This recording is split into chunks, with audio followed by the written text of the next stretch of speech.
Hello, everyone. You're all very much welcome today. I'm so excited to have with me Emmanuel. My name is Victor, by the way, for those of you who don't already know my name. Hi. Yeah. And this is Cross Culture. So I know some of you are wondering what Cross Culture is all about. And Yes. What is cross culture? so basically, it's a podcast where we'll be talking about how the cross intersects with the culture of the world. Yeah. And we're going to be sharing insights with you guys from our daily experiences and, just the things that we experience and things that we see on the internet.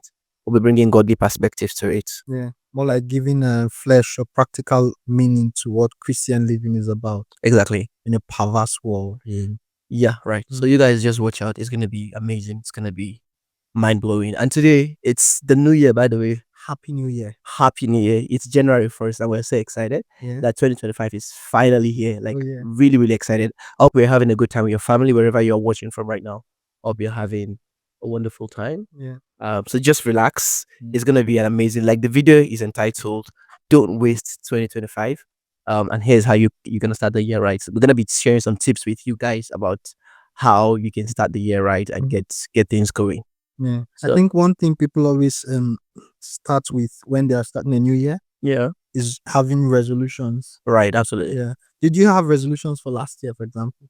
For 2024, I did not have New Year resolutions, and yes, I did not. So it was intentional. Okay. The reason was because everything that I had planned that I was going to do in the year 2024, I'd already decided to do them in 2023. So there was no need for a New Year resolution, quote unquote. For me, I just feel like it's important to have daily resolutions as against waiting until the new year to start setting resolutions, because it kind of defeats the aim of resolutions in the first place. Resolutions are like to turn your life around, and if it's that important, why not just do it right away?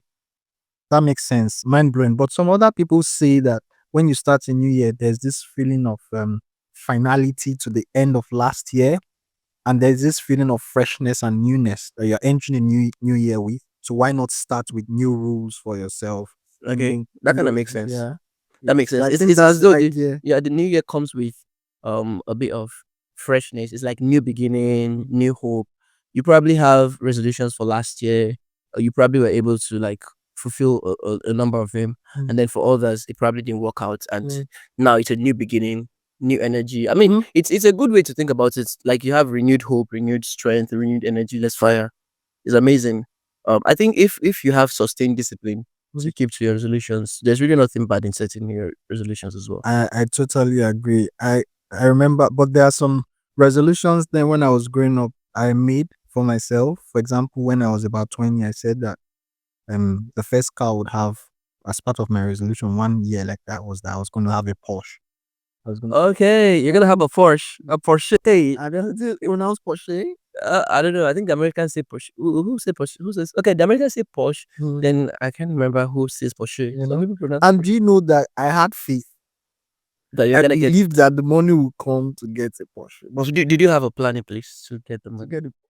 Okay. So we can see where the issue now is. Like I think a lot of people, it's easy to it's easy to talk, but doing the work I mean, that brings about the acceleration of the talk. That's where the issue is. where's the framing around what would we count as realistic? Because the truth is, your life can change in 1 year. Your Absolutely. life can change in 1 month. Absolutely.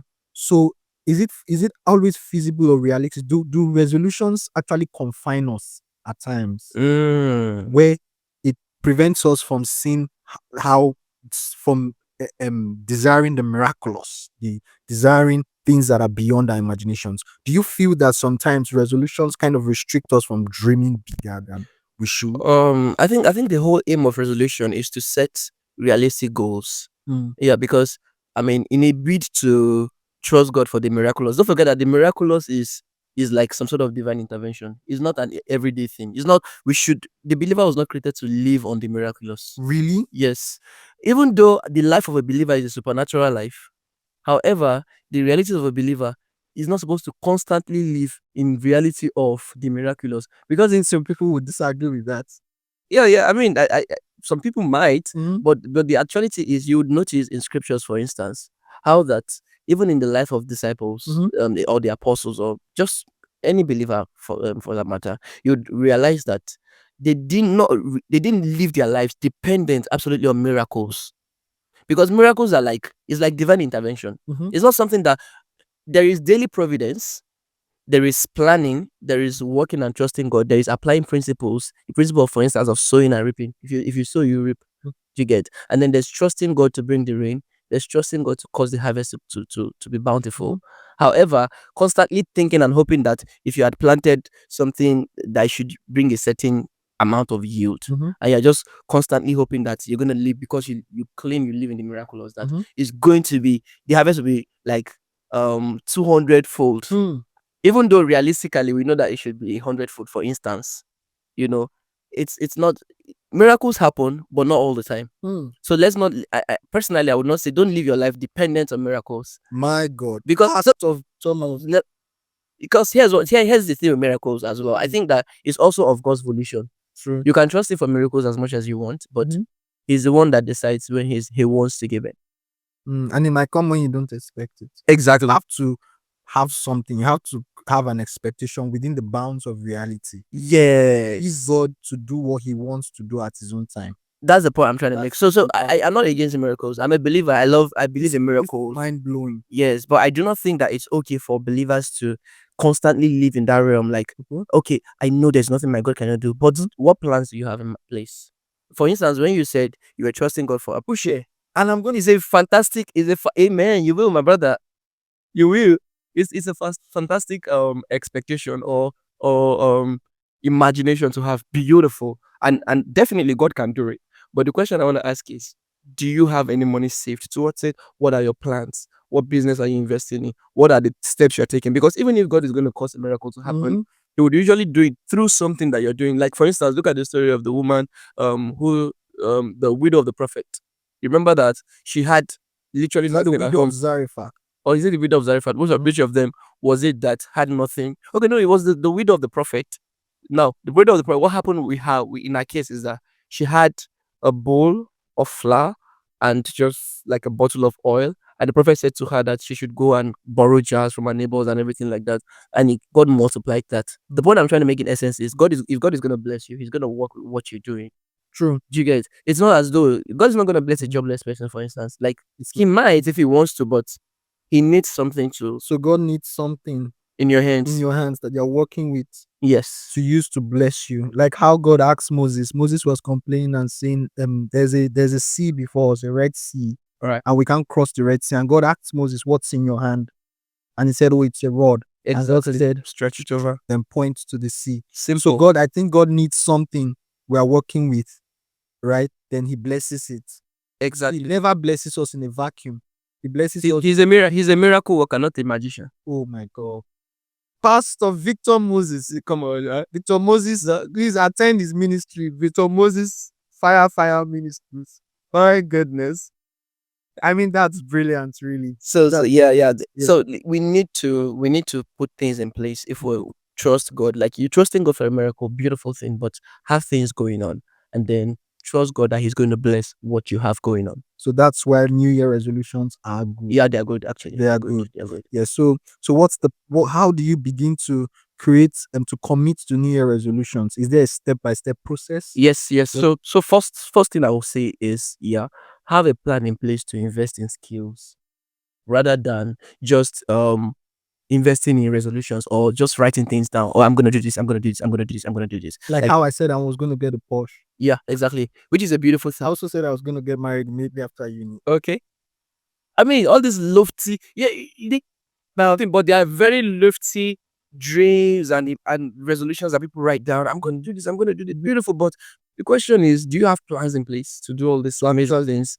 So for instance, you say you're gonna buy a car and all of that. The first question I want to ask: did you even know how to drive at the time? I've seen people who are like, I'm gonna buy my first car by the end of January. Beautiful resolution, beautiful thing to write down on paper. But the question is, you don't even have a driver's license. True. Do you understand? I've seen that somewhere. Yes, exactly. So there's a story of a young boy alongside with the entire community who went to pray one day, and they were praying and trusting God for rain. They went to the city center. Okay, I've heard that story. Yes, I think I told you once. Yeah, you said that story somewhere before. Yes. And then, they were trusting God for rain and all of that. And they were praying, Lord, we need rain. The boy asked why there was no one with an umbrella. No one with an umbrella. We all came, we had gathered in the city center. gathered in this center, no building, praying for rain, but nobody has prepared for it. exactly. That's beautiful. Yeah, So, you've said it. at the house fellowship or something must be. And so the whole point is it's important to invest in skills. So if you want to become a high earner, like you want your earnings to increase, there are some specific skills that are in demand in the world that we're living today. So I would recommend try to invest in skills as against just writing down resolutions blindly. Okay, I want to 4 times my earnings from 2024. Right. I want to double my earnings. I want to quadruple my earnings. I want to 10 times multiply my earnings by 10 times exponentially or something. Whatever. Beautiful thing. Beautiful thing to write on paper. But the question is, you cannot keep doing the same thing and expect a different result. I think that's the definition of insanity, according to yeah. Albert Einstein was the one who said insanity means doing the same thing and expecting a different result. And I think what you're trying to say is, I call it the ABC process, right? Where you start with an assessment of what do I want to achieve? Is it feasible? Some people call it SMART. That is, the goal must be specific, it must be measurable, achievable, it must be realistic, and it must be time bound. Yes, must have a time frame. So you're asking yourself, what I'm about to achieve, is it smart? Is it specific? Is it measurable? Does it have a time frame around it? Is it realistic? And is it time bound? So you have to create a goal that is actually realistic. Mine was realistic. It wasn't. It wasn't realistic. It probably wasn't. What if God blessed me with a Porsche out of nowhere? Yeah. So here's the thing. In my opinion, personally speaking, I feel like there's some things that we ask for that is actually outside of our reach. And let me tell you why. Now, God could have actually given you a Porsche. However, the question... And you will give me that Porsche and I will not allow you enter because you just told me. And I know why you're bothering about it. You know, I'll definitely use it, man. I'll definitely get in it, man. Anyway, the point I'm trying to make is, in essence, first off, I feel like a Porsche should not be your first car. What? Yeah. Like if you've never had a personal car of your own and you're trying to start driving, starting with a Porsche is kind of like you're gonna scratch it all over town. I hear people say this thing, but is it true that God blesses us in degrees rather than blessing us all at once? I mean, you can get a luxury, you can get a good car, but like the way God works is, He blesses us based off on our mindset, what we can handle for now. Think about it. The problem with the Porsche is, it's not just is not going to enter. God can actually bless you with a Porsche. God can bless you with a Porsche. But the question is, don't forget that you would then need higher earnings to maintain that car. Because it's probably a V6 or a V8 engine. It consumes more fuel, which means now you've got this blessing. God is looking at, that's what the Bible says, the blessings of the Lord, it makes rich. He added no sorrow in it. What it means is that if God wants to bless you, he blesses us based off of our mindset, the level we are. He doesn't want to bless you and then all of a sudden you don't even have money to fuel your car. You cannot even start, because servicing these kind of cars are expensive. It's a luxury car compared to your regular Toyota and your Honda and all of it's more expensive to handle so you've got this blessing with this car, and that's why you see that it's quite a thing that someone wins a lottery and then in the next 2-3 years it's squandered, and you're wondering how can you win $1 million and in 2-3-4 years you are back to the streets? Like, how is that even possible? It happens all the time. It's the mindset. Mindset, really. The person has not grown to a point where they can actually handle money. Not they're like all of a sudden from penury they have this $1 million and they're like, wow, I'm gonna be rich forever. And it doesn't work like that. You need to understand how to save, how to invest, and these other things. So so the first thing like we're talking about is invest in skills. So digital skills are out there. I don't think anyone should. There's no excuse now not to learn digital skills. Actually, in fact, there are so many free schools online. Yes, go on ChatGPT. You can learn how to code. You can learn how to, if you feel like coding is hard, digital marketing is there. There's just so many things you can learn. UI UX doesn't require so much coding. So many things you can learn. And yeah, I think another thing I would like to say is when you're assessing or creating a plan, you're not looking at others to create your own plan for yourself. Because there's this tendency to look at A and B and C and say, oh, this is what they achieved, or this is what they did, or this is what they are doing, so I want to do the same thing. And it's okay to have role models and say, okay, in answering the questions about creating SMART goals and saying, oh, I would like to be like this person or have a plan that, tallies with this person's dream or this person's plan. Because I want to be like this person. But you should also think about, oh, I want to be the best version of myself. Absolutely. Because you are such a unique individual and there's no two, there will never be another person like you. So your goals must be unique to you. as a person, as an Right, individual, right. where you're not looking outside and thinking, oh, there's this tendency to want to compete, right? And when we are thinking, oh, the next person is doing something mind blowing, Wow. fucking mind I boggling. also want to do amazing. I want to do the same thing, right? But you are looking at yourself and saying, what do I really want to be, or who do I really want to become for myself, not for any other person? So I think in creating resolutions or creating goals for the year, you should look at yourself for yourself, Not not outside. outside. I think to buttress this point, yeah. Personally, I think so. Here's how I see people when I see people. I believe that every one of us we are unique, and even our fingerprint our thumbprint Yeah. is a pointer to that fact that we are unique. And when there's a problem, there's a challenge on the earth. One of the solutions that God sends is a human. When sometimes when we pray, oh Lord, we're having challenges with this, we need ease in our economy. God sends a human. Somebody somewhere gets pregnant, and then there's a human being that comes that has the unction to fix that problem. But the challenge that now arises is when I get to the earth. So it's now easy to now start seeing other people that are doing well in the area of economics, for instance. Even though your vision and your goal and your purpose might be to solve economic problems, but because you're trying to pattern your life exactly like those persons. And don't forget, you have a unique calling. Each one of us, it doesn't matter where you're born, it doesn't matter who you are, it doesn't matter your skin color. We are all unique. This is beginning to sound like motivational talk. It probably is. So I believe that every single one of us, like we have something that we're created, designed, fashion, even our temperament complements our purpose. The fact that some of us are more extroverted, some of us are more introverted, it all has a way of all working together to help you to actualize your purpose. So that's the reason why you need to, yes, you can get inspiration from others, you can get motivated by other people's ethics. Maybe their work. Oh, this person is very hardworking. This person is. But it's complicated. I think it's hard for some people too. Sorry to cut in, because some people have not even discovered who they are, what do what their dreams are. So there's always a tendency to want to fix your dream or your life to trying to attach it to another person's dream. Yes, true. It kind of gives that- you. It kind of gives you Some sort of something to satisfaction or look forward to. comfort. Yes. So it's hard for some people when they don't even know what they want to do with their lives or who they want to become. They don't have a vision of their future self. I think that's why for every one of us it's important to do some digging. And parents can also learn this, like watch your kids from when they are very call young. it identity crisis. Yes. Where you don't even know who you are, what you want to do. So it's easy to just say, oh, my dad was a doctor, so I want to become a doctor. Oh, I'm inspired by this great singer or this great actor. Yeah. I want to be like that person, rather than looking inwards and saying, wow, that's true. Who am I really, and what do I want to become for myself? Not because of anybody. It's good to have role models and people to look up to, but who am I really, or what do I want to be for myself? I think we at some point in life we all need to ask ourselves that very also important question. Who am I? What am I here for? What am I here on earth for? There's a very fantastic book I'll recommend. Sorry, Warren. I think The Purpose Driven Life. It's a good one. Please read that book.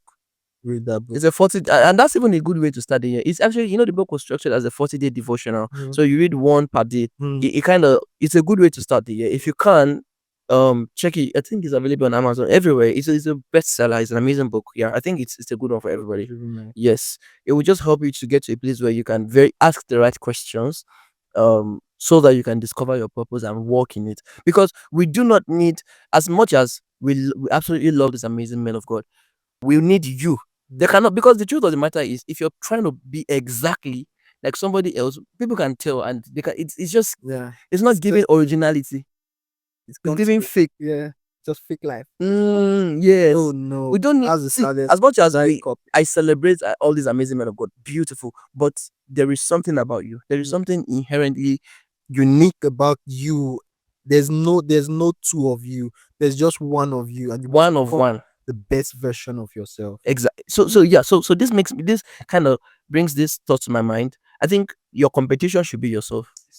Your yesterday. The person you see in the mirror. Yes, that's the person you should be competing against. Like, look at your plan should be, whoever I was yesterday, I have to be better today. And then resolutions should fit into that. Exactly. Like, I have to be better. That's the assessment. What did I do wrong last year? What do I need to fix? I was watching too much pornography last year. Not me. I'm just saying. Yeah, it's okay. Watching too much pornography last year. I was outdoors too much. I should have been indoors, reading a book, writing a paper, investing in myself. I was spending too much money because I wanted to be out with my friends. I didn't want to feel left out. So I was going for to dinners and restaurants. I was in a relationship that was toxic last year. And because of low self, Leave toxic relationships in Jesus' name. Victor Moses, you too, have you hope you're not in a toxic people. We don't do toxic here. Because these people that used to do fire, they are the ones. We live in Zion. This is Zion. We live in Zion. And in Zion is only positivity. So when you see toxic relationships, run. No. Yes, So, yes, it's important. like that. So you do an assessment and you're asking yourself 3 questions. What do I want to become? What do I need to change? Who do I want to become? What do I need to change? And why do I want to become this person? So you must answer the what, why, and who. So you must be looking forward to who you want to become at the end of the year. Okay. Why you need to change those, what you need to change to become that person, and why you need to make those changes. The benefits it will bring to you. So you must answer those 3 questions. I think that question, I like that you raised that, because that question of why, especially, is a very important one. Yeah. You need we all need to ask ourselves why until we get to the mind, until there is no why to ask. So here's what I mean. Okay, if I ask you, Why would you? why did you want a Porsche? So that I can move around. Yeah, because why do you want to move around? I was never why. To be honest, now you're asking that. I'm seeing that the reasons were very, very rubbish. We need to ask ourselves those why questions until we get to the very root, because a lot of times I think a lot of us are living very superficially on the surface. There's nothing, and that's why our lives, now, unfortunately, people have become so materialistic. People have gotten to a point because the whole point now is trying to prove to somebody else. Have you noticed that most billionaires or millionaires, they are very simply dressed? Yeah. They often don't have the ones in Africa, the ones outside of Africa. Yeah. Oh, yeah. No, even the ones in Africa. The truth of the matter is the real. I'm not talking Yahoo boys or no. I'm talking people that businessmen. Watching this video, please don't. By the way, get out of Yahoo. Let Jesus save you this minute. It said it. Please, we have Yahoo. Get out of Yahoo. If you take note of this, even in Nigeria, bro. Yeah. Look at real businessmen. Aliko Dangote, for instance. Okay, you might say, oh, he's of the older generation. Look at even the younger ones, guys in tech that are doing very well, real legit business. They don't consider it important to dress a certain way to hey, of course, yes, dress good, but they're not all about wearing Louis Vuitton, wearing Chanel, and all the Hermes, carrying Hermes bag or something. These things are overly. I think we should get to a point where what gives us a sense of worth is not a designer. Oh, Hermes bag, or the fact that your there's Balenciaga. We get to a point where being Victor Moses is enough. Yeah. You don't need to wear a specific brand to feel important. That brand you're wearing is somebody's business, somebody's idea. You're helping them make money, and you're feeling is giving a sense of worth because you're wearing somebody's brand. Yeah. I think talking about identity crisis, it kind of reflects that. Yeah, that we need to get to a point where we are sufficient, knowing that we have God on the inside of us, and what is bigger, what is greater, what could be better, and knowing that the creator of the universe lives on the inside of you. Yeah, that's where the cross meets culture. Exactly. And then the second thing, I think, building on that after assessing, I call it the ABC, right, of resolutions, is you have to build a plan. I think the scripture that most reflects this is Luke 14:28. Okay, that says, does any of you wanting to build a tower? We will not first sit down and count the cost. Yes. Let's start. And he's unable to finish. And men make mockery. You have to have it. You must have a plan in place. That's why resolutions are good. Right. So after assessing what you need to change, who you want to become, based on your own personality, your identity, who God has made you to be, build a plan. Right. Have a plan. And I think your plan must have. So this was the problem I had. Then I had a big, and I think it's a problem I've always had with resolutions. I have a big dream in front of me, but I don't break it in. I had a problem of breaking into small steps to reach that end. I think that's the problem a lot of us have. So we say, I want to be a millionaire at the end of 2025. It's possible. Yeah, in fact, you can even become not just a millionaire, like having $1 million or $2 million. You can actually become in the tens of thousands, like in the tens of units. But then you don't break it into small steps to say, okay, what's the first thing I need to do? I think we have issues with scaling. Like a lot of us. So here's what I tell people: if you're not a millionaire right now, I'm sure there's nobody who has nothing. Actually, it doesn't even matter if your bank account is zero or even minus. We all have something that can be multiplied in our hands. So it's just a matter of we need to learn how to upskill. And for instance, some of us need to learn how to get into, and that was it kind of goes back to what I said earlier.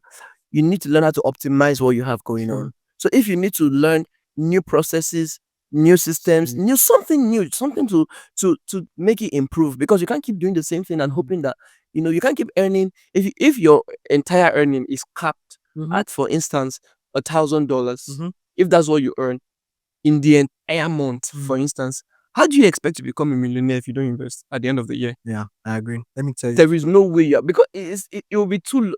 You have to come up with something, investment, whatever. Something I learned in university about the importance of having small steps and also knowing the how. Like literature talks about how the fool does not know how to go to the city. That's why he perishes, or that's why he lacks goods at home, because he doesn't know how to go to the city. So you answer the what, the why, the what's the how, the what, how, and the why. The what, how, and why. I think there was another, but the how is very important. You need to know how to break those big dreams. So when I was in uni, there was this guy who was very smart. Okay. I heard the story about this guy who was very smart. He used to organize tutorials for students. Okay. Right? But he was always having carryovers. So the students he was teaching would pass their exams. Yeah. And then he would have carryovers and spill. That's crazy. But do you know the problem he had? It was just one problem. He had the knowledge in his head. And I think we've met a lot of those kinds of people who, when you talk to them, they are so smart. Yes. But you cannot see it translate into things in there. This person's smart. This person has lots of ideas, but you can't see the productivity. Wow. What we found out was that this guy did not know how. Just one thing, he did not know how to answer exam questions. Wow. So when he sees an exam question in front of him, he just takes all the knowledge and pours it on the paper. Yeah, does it all else is on choice. So when the examiner picks the exam question, and this is a lot of comments, it's like, what is this? It's a lot of jumble of the information mumbled or jumbled together.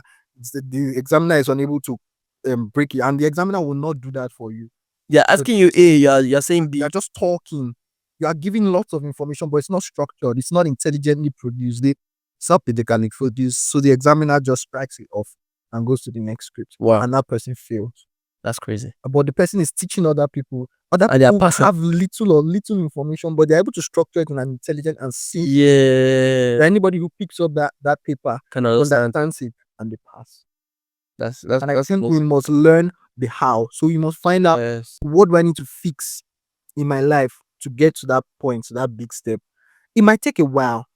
That's the truth. Right. From getting to point A to point B, it might take 3 years. But what changes in people's lives? They just encounter. You hear about someone who just entered into a year and their life suddenly changed. They were incremental steps they've been making over the years. Maybe in their finances, in their habits, in their network. That eventually you just hear that person don't blow, like we say it in Nigeria. Yeah. It didn't happen in 1 year. Yes, absolutely. It was a series of events. It's the glory we see. We don't know this. Oh my God. We always see the glory. Yes. And then we don't know what knows the story. So they've been making incremental steps over years. You can see it, you can trace it, and then suddenly they are just up there. And when you say this, it kind of reminds me of what you said at the start, not looking outside, but looking inwards. The truth of the matter is, it's easy to see, because this is what we see on the outside. You look at all those great men, people that you look at as your mentors, your models. Yeah. They have all this great achievement. We see their glory. But what we should be studying more is their story. Yes. If all you're looking at is the glory, oh, this man has a mansion, he's got like 10 cars, he's got all of this amazing things. I told you, Thomas Church. I don't have a choice. Fire. Right. So we should be trying to know their story and learning from their story. I think that will help us better. And then let me make this point. You had said that it's important to fix goals and to also have a plan, right? Which is very beautiful, like breaking down all this lofty, all this high goals into small chunks, something that is, actionable, something you can take steps on. And I think it's also important that beyond just goals, have systems also in place. Because it's also like, it's easy to just also make plans. What do you mean? So here's what I mean. Beyond just saying, I'm going to do this, or I'm going to do like something big. Yeah, like how I said I was going to get a Porsche. Yes, exactly. Which is beautiful. But have a system. Okay, I want to get this. I want to get a Porsche. It's going to cost me $250,000. What do I need to do? How much am I earning right now? So you need to start putting systems in place. For instance, if you say, okay, let me use this. It's one that we cannot relate with, right? If you say, I want to save more this year, maybe you have a challenge with saving, and you say you want to save more this year, right? Why not just there's a way you can set it up in your bank account. When your salary comes in, specific amount goes to a fixed salary, a fixed account, where you don't actually have to be the one who transfers it. It just goes there, whether you want or not. It just goes there straight up. It's better to mix up that kind of system. Yes, like direct debit. It just goes straight to that account, and that account you don't have access to it until the end of the year. It's a system that works. Some people will go and put it down. You still got to put. And if the person in charge of that account is being stored, they'll go to the bank there and put that. So that's why I think in a case like that, it's important to have like accountability. And that's the third thing I was going to talk about: assess, build, and then commit. Right? You need discipline. You need to have discipline where you set boundaries around yourself and say, you know what, because of this big dream I want to achieve, then I'm going to commit to this goal. Right. I'm going to restrict myself from some form of pleasure. It's how you go to the gym. It's not easy. I've been gymming recently, and oh my god, bro. The first few days when you just starting is the most difficult. It's crazy. You want to quit. You just want to quit. Some days I'm like, you know what, this is not it. Who am I doing? What's this? What am I doing it for? And you know what even makes it further difficult is you're not seeing any results immediately.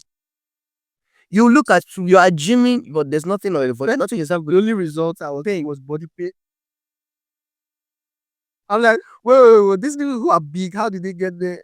Lots and lots of body pains. I started seeing my shoulders broadening. You say, wow. And my sister has to be on the video call. I'm like, what's happening to you? You're big. And then I was giving me some like, okay. Yes, like it's actually okay. It's okay. Good. Yes. So I think like this, I think we need to get to a point where we can see the end. Because seeing the end or keeping the end in view kind of helps us stay motivated. How do you keep the end in view?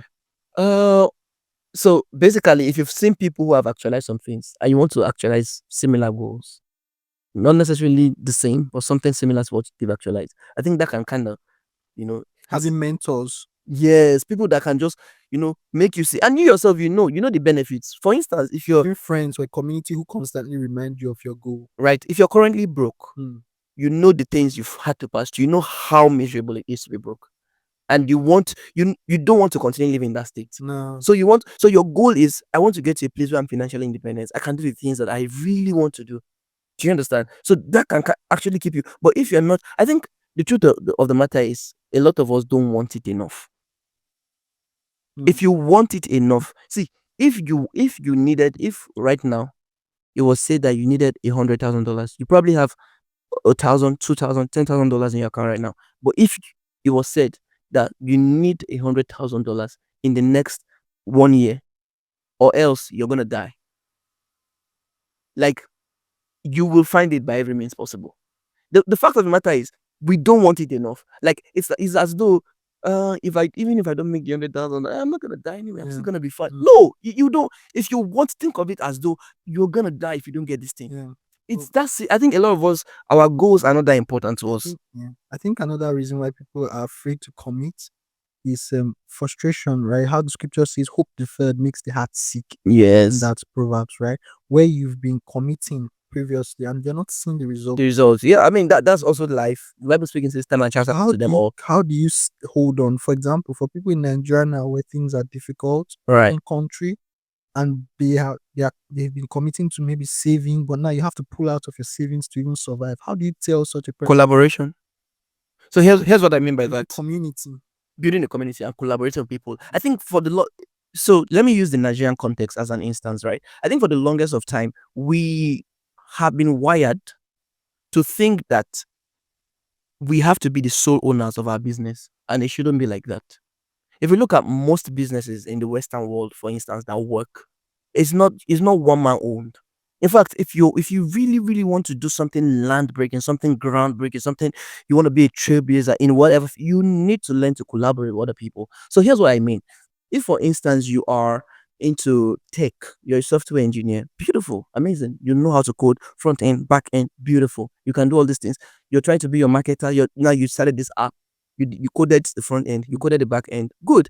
Why not get a good UX UI designer to actually make the, if it's a website, if it's an app, make it really look beautiful. Because even though you're a very good software engineer, doesn't mean that you're necessarily a good UI UX designer, right? So you might not really know how to make the user experience seamless, or make the user interface look really beautiful, really good to suit the app. Yeah. Do you understand? So collaborate with the UI UX person, collaborate with marketers that will help you promote your app. Collaborate, bring these people in, give them shares in the company. Like because I think we want to own 100% of something small. Why not own 50% of something big? It's That's better. why I agree with you, because one of the reasons why so it's an adaptive thing for us humans, and the species then of our forebears, of our forefathers, or the ancient humans, how they were able to survive is they worked in groups. So they were hunter gatherers, Right. and the people who did not stick to the group ended up being eaten by wild animals. Wow. So it's something that is even intrinsic in us as humans. It's an adaptive capability. I think naturally. Where you have to stick to a group in order to thrive. And then those who did not stick with the group during the winter when it was too cold, in order to get warmth, ended up dying from cold. So it's in us intrinsically. We thrive only to belong. Yes. thrive in collaboration. You do better when you are able to share ideas. There's this saying that you can go. How do they say? You go farther when you go faster when you're alone, but you go farther when you have a team. Yeah. So you must. We were never made to thrive in isolation. You need this community. You need a group of people to share your ideas with.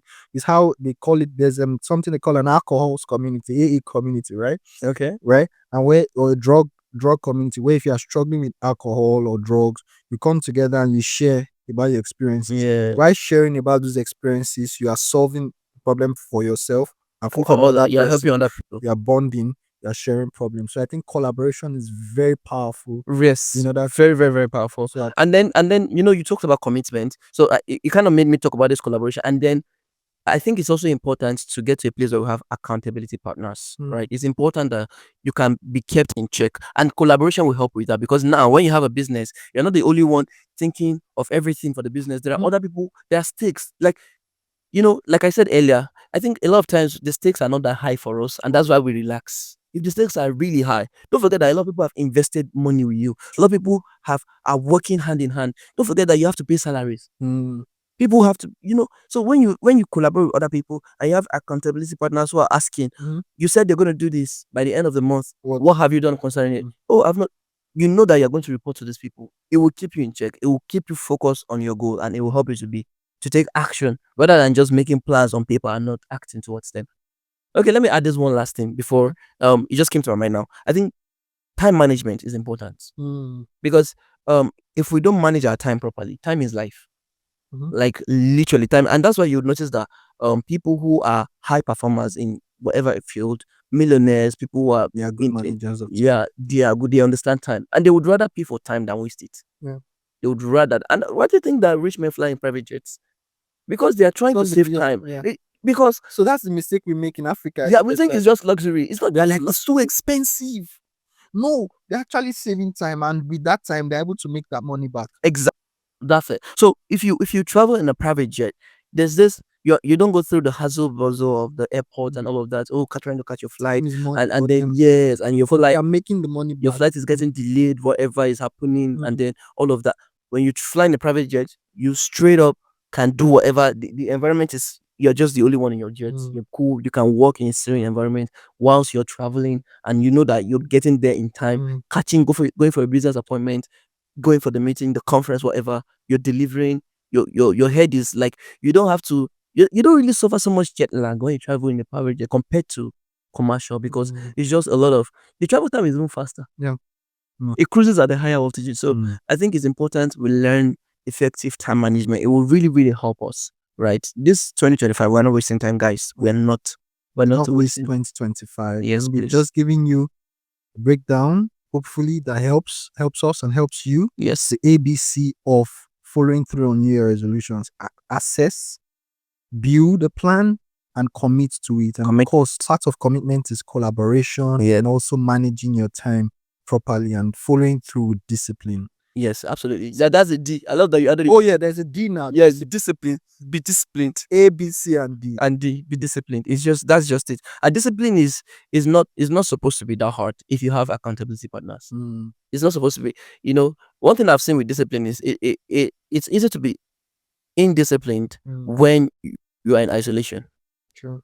If you know that you have people you have to report to, then you can very easily become more disciplined. Right? So God help us. So guys, we're once again wishing you all a happy new year. It's going to be an amazing year for us all. We believe. But this year we have to rise. We have to take steps. We're not gonna sleep. We're not gonna rest. We're not gonna chill. No, we're putting in all the hard work, all the work, and we're working smart too. Yes, we're working very smart. We're not just we know the how, not just what to do, but we know the how. Absolutely, right? absolutely. How to do it in a way that it looks easy and success comes almost cheap.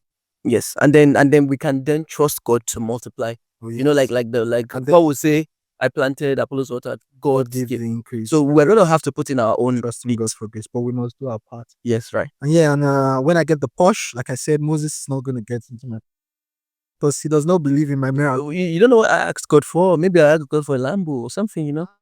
So you'll be driving in your Porsche, I'll be in my Lamborghini, you know. Well, okay, guys. For those of you who are just, if it's your first time on this channel, please do well to subscribe, guys. We talk about lots of different things, and if you have questions for us, something that you'd like for us to address in our next podcast, please just feel free to write it down in the comments. Write in the comments, and then we'll definitely look at them. We'll be responding to every single comment, and we'll get back to you guys. Please also remember to like, definitely, and subscribe. Yes, to this channel. Yes. Okay, guys. We'll see you in the next video. Thank you for watching. Thank you. Happy New Year. Happy New Year once again. Bye.